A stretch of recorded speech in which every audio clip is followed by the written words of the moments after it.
UP के पीलीभीत जनपद पहुंचे अखिल भारतीय क्षत्रिय महासभा के राष्ट्रीय महामंत्री ने SC/ST कानून को लेकर बदलाव की मांग करते हुए शहीदों के जातिगत जनगणना की मांग की है।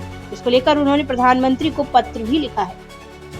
आपको बता दें कि क्षत्रिय महासभा के राष्ट्रीय महामंत्री ने कहा कि सुप्रीम कोर्ट मानता है 80% मामले देश में SC/ST एक्ट के गलत मामले दर्ज कराए जाते हैं। ऐसे मामलों में अमेरिका, सिंगापुर में कानून बना पॉलीग्राफ जैसे टेस्ट होते हैं।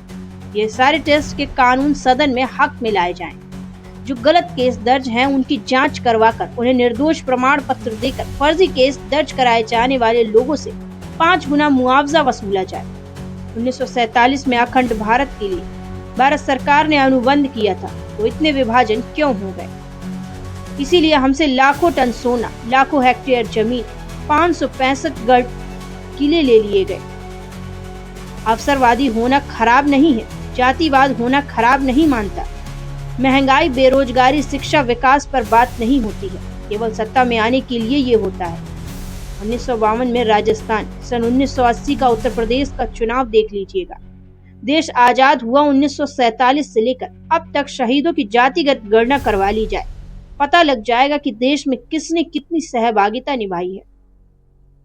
मैंने प्रधानमंत्री को पत्र लिखकर इसकी मांग की है। इतिहास को मत छेड़ो, हमने रक्त बहाया, मरकर भी रणभूमि में है हिंदुस्तान बचाया। ऑपरेशन सिंदूर में भी हमारे 44 राजपूताना राइफल्स ने हमारी लाज बचाई है। 10 राजपूताना रेजिडेंस हैं। क्षत्रिय महासभा यही कहना चाहती है कि जातिवाद न फैलाएं।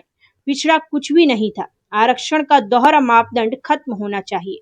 रोड टैक्स, टोल टैक्स सब वसूल कर रहे हैं। क्यों? टैरिफ बढ़ गया, इसीलिए हम लोग राष्ट्र प्रेमी हैं। पीलीभीत से हमारे संवाददाता प्रांजल गुप्ता की रिपोर्ट।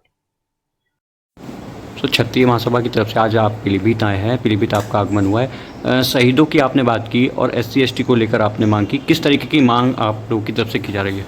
देखिए, सुप्रीम कोर्ट मानता है कि 80% मामले देश में SC/ST एक्ट में गलत दर्ज कराए जाते हैं। ऐसे मामलों में अमेरिका और सिंगापुर में जब कानून बना है कि वहाँ पर ब्रेन मैपिंग टेस्ट होता है, पॉलीग्राफ टेस्ट होता है, ये सारे टेस्ट का कानून सदन में लाया जाए। यहाँ कोई दुराव वाली बात नहीं है।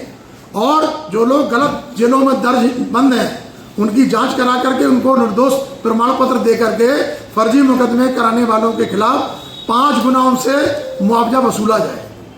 रियासत देने वालों के साथ में सियासत नहीं होना चाहिए। 1947 में अखंड भारत के लिए जो अनुबंध किया था भारत सरकार ने, जो हमारी देश में अखंड भारत में, तो इतने विभाजन क्यों हो गए? इसलिए हमसे लाखों टन सोना, लाखों हेक्टेयर जमीन और तमाम 565 गढ़, 565 किले और रियासतें लेने के बाद हमसे सियासत हो रही है। ये ठीक नहीं है। अवसरवादी होना खराब नहीं है, लेकिन जातिवादी का जो आरोप लोग लगा रहे हैं, अवसरवादी होना खराब नहीं है और जातिवाद होना खराब है। मैं जातिवाद होना खराब नहीं मानता। कुर्सी पाने और चोला के रंग बदलने वाले लोग CIS-DS की रिपोर्ट देख लें। महंगाई पर, बेरोजगारी पर, शिक्षा पर, विकास पर जो लोग कह रहे हैं, मूलभूत मुद्दों पर चर्चा नहीं होती। केवल आदमी सत्ता में आना चाहता है। तो छत्री तो सत्ता में चाहे जहाँ बैठा दिया जाए सिंहासन पर। लेकिन 1952 में राजस्थान का चुनाव देख लीजिए, 1980 का उत्तर प्रदेश का चुनाव देख लीजिए। शहीदों को लेकर आपने बात की। शहीदों पर जो आप बता रहे हैं, शहीदों पर, महापुरुषों पर आप जातिगत जनगणना की बात कर रहे हैं। अरे देश आजाद हुआ 1947 से लेकर के भारत के यशस्वी प्रधानमंत्री को मैंने पत्र लिखा है कि शहीदों की जातिगत जनगणना कराई जाए। किनके सर कटे, कितने लोगों ने इस देश के लिए खून बहाया। इसलिए इतिहास को मत छोड़ो, हमने रक्त बहाया है, मर करके भी रणभूमि में ये हिंदुस्तान बचाया है। इसलिए आज 10 राजपूताना रेजिमेंट्स हैं। ऑपरेशन सिंदूर में भी 44 राजपूताना राइफल्स ने हमारे देश की लाज बचाई है। इसलिए सामूहिक एकता ले आइए, ना किसी जाति से ईर्ष्या, ना किसी जाति से बुराई है।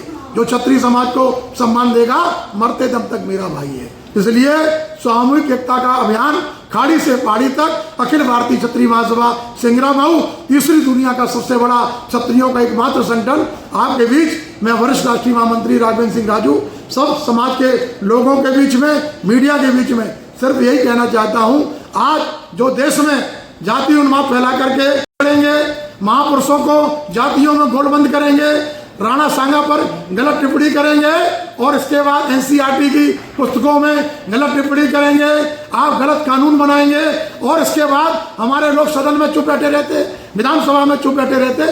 अब ये बर्दाश्त नहीं होगा। अगर देवी देवताओं को, हमारे ग्रंथों को, धार्मिक ग्रंथों को, रामायण को, गीता को, हनुमान चालीसा को गाली देगा, छेड़ेगा तो छोड़ूंगा नहीं।